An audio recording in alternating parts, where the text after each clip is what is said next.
Yeah, there is in this area. Try to stand on the edges. Don't stand on the middle. Stand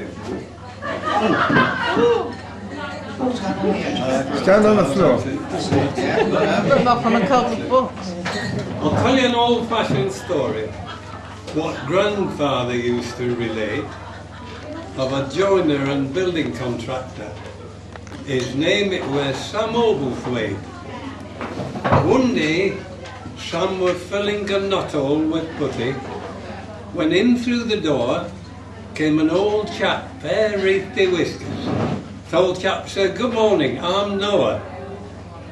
Sam asked Noah what were his business, and the old chap went on to remark that not liking the look of the weather, he was thinking of building an ark.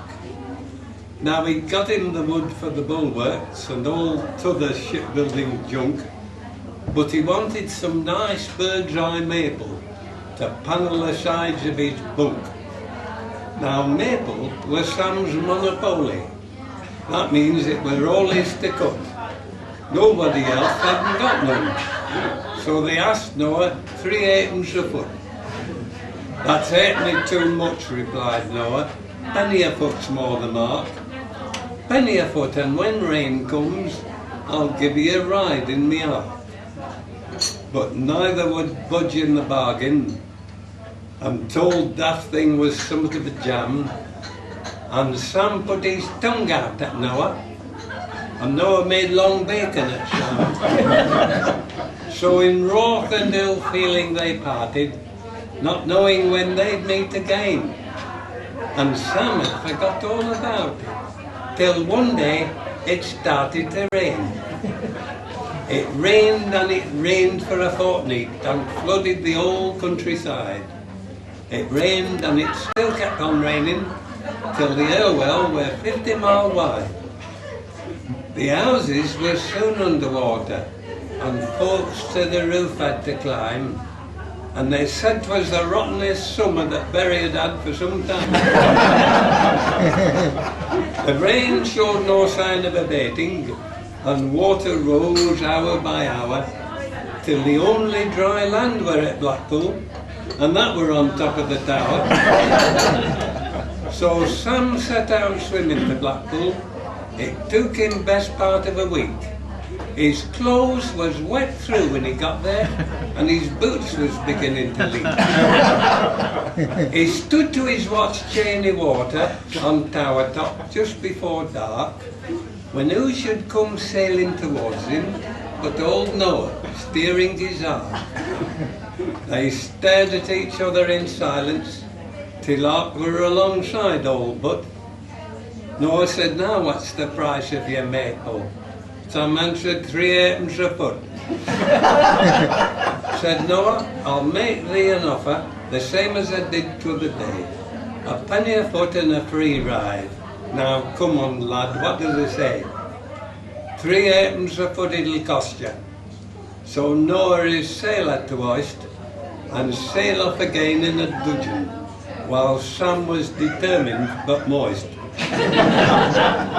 Noah cruised around, flying his pigeons, till the 40th day of the wet, and on his way back, passing Blackpool, he saw Sam standing there yet.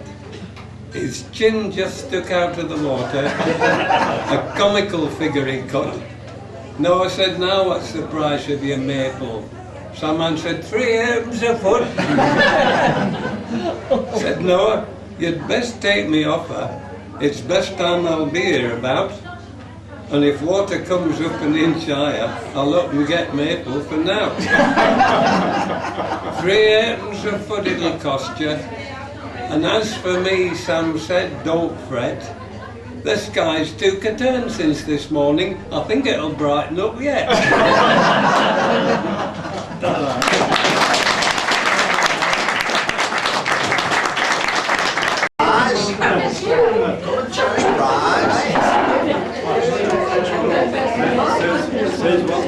Righto, we've gone right up in the world now to a 264. 264. Oh, that's big. Ticket. as somebody who ran our raffle for 18 years, I think it's very appropriate that she's won the raffle tonight.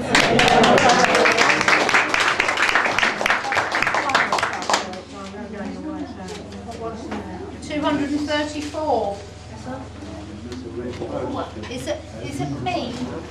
I think it's oh, 140. 140. 140. You just got and he ended up by telling us that we used to work in his nuclear bunker place, and he used to bring a large dog or a small dog, whatever he happened to have around at the time, and it was sitting under his desk all day until at dinner time we said, well, we finished our lunch, we're going to go for a walk around the Mad Mile.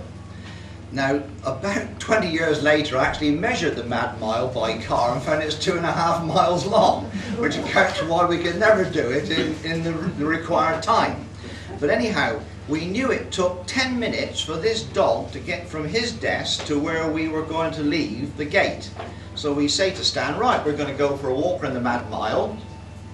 And he'd say, yes, all right. And as we're going towards the gate in the 5 minutes, the dog would actually come out of the building. There's no doors in this place. There was a number of sort of like honeycomb blast tunnels, so that there's no blast could get into the place, but there's no actual doors between where we were and where the dog was, so he didn't have to open any doors. And Stan said that what happened was that as he was doing these championship competitions, and you finished the dog going through the hoops and what have you, you were marked at a given time when you finish and the dog stops by you, and as you walk towards the judges' podium, you could see your mark on a big display above. And he said after a while he realised that the dog had his tail up wagging if he'd done well, and his tail would be between his legs if he'd done badly. And he realised that he could generate a dialogue between himself and this dog. And the BBC asked him if he would do this on national television for Children's Hour.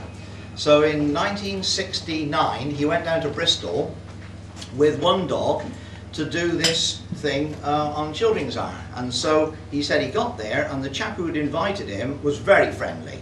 But he said the producer obviously thought the whole thing was a cut and dried fraud. And he made it blatantly clear, and Stan said he got bad vibrations from this chap. Anyhow, the interviewer started off and said, now Mr. Thayer, and you know, you've got your intelligent dog with you, and what can it do? And Stan said, well, it can add up. Can it really? Yes, says Stan, it can take away as well, and it can multiply. Good heavens, says the chap, you know, do you think that could be true, children? And of course the audience all said no and yes.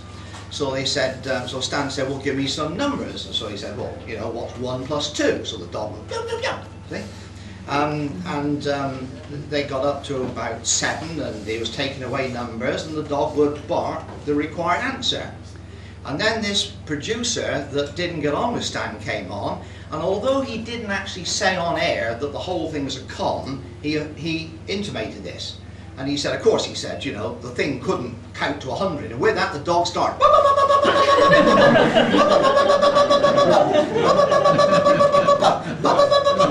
And with that, the producer man walked off stage and said, for Christ's sake, run the credits. And this dog was still going. And Stan said, I kept it going until he got to 100. Now, we never knew what this relationship was between Stan and the dog, because the dog was like where Pauline was and I was here. And we never knew what this thing was. He could get a dog from inside this nuclear compound, you know, to walk all the way through and meet us. Because it wasn't at the same time every day. But sometimes we said, we'll go for a walk, and the dog never appeared. I'll leave you to answer that one, because I've no answers for that at all. But stand there. Right on, thank you. John is a very storytelling. Some of those